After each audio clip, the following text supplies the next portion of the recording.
Salam dostlar. Bugün yenə maarifləndirmə amaçlı bir video çəkəcəyik.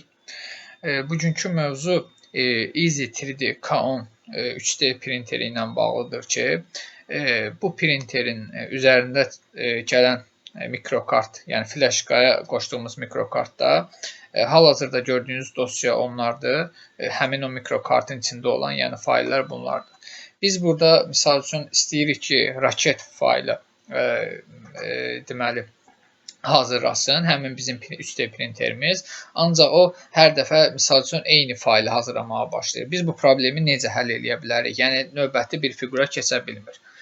Bunu həll etmək üçün ən belə deyim sadə bir yol odur ki, biz digər faylları hər hansı bir papka yaradaraq ora keçirdirik və hansı ki fiquru hazırlanmağını istəyiriksə, məsələn, imenli roket istəyirsə, imenli bunu saxlayırıq. Və bunu saxlayaraq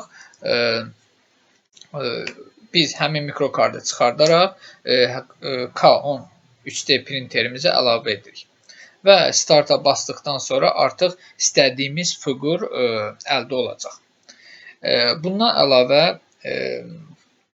həmin bu misal üçün mikrokartın içində gələn faylda bizə sadəcə 3 dənə yəni G-kod dosyası verir ki, normalda printerin işləyə bilməsi üçün deməli 3D fiqurumuz G-kod faylı şəklində olmalıdır ki, o işləyə bilsin. Əgər bu fayl şəklində olmasa işləyə bilmir. Biz bunların sayını necə artıra bilərik? Onu da indi sizə göstərəcəm. Deməli, bu Easy 3D'nin rəsmi səhifəsidir. Biz həmin rəsmi səhifədən, sport hissədən bura gəlirik. Mən bunların linkini ayrıca hamısını videonun altına və yaxud da yorum hissəsinə qoyaram.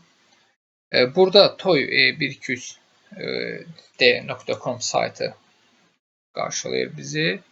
Biz ona giririk və biz burada bu hissədən deməli G-kod şəklində baxın, xeylan burada yəni fiqurlar var. Normalda hər hansı birinə tıklayaq.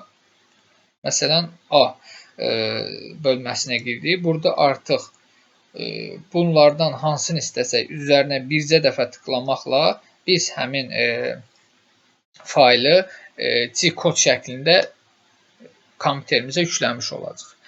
Həmin faylı da yüklədikdən sonra istəyiriksə artıq bayaq bildirdiyim kimi flaşkada, həmin o mikrokartda ki, onu printerə daxil eləyəcək.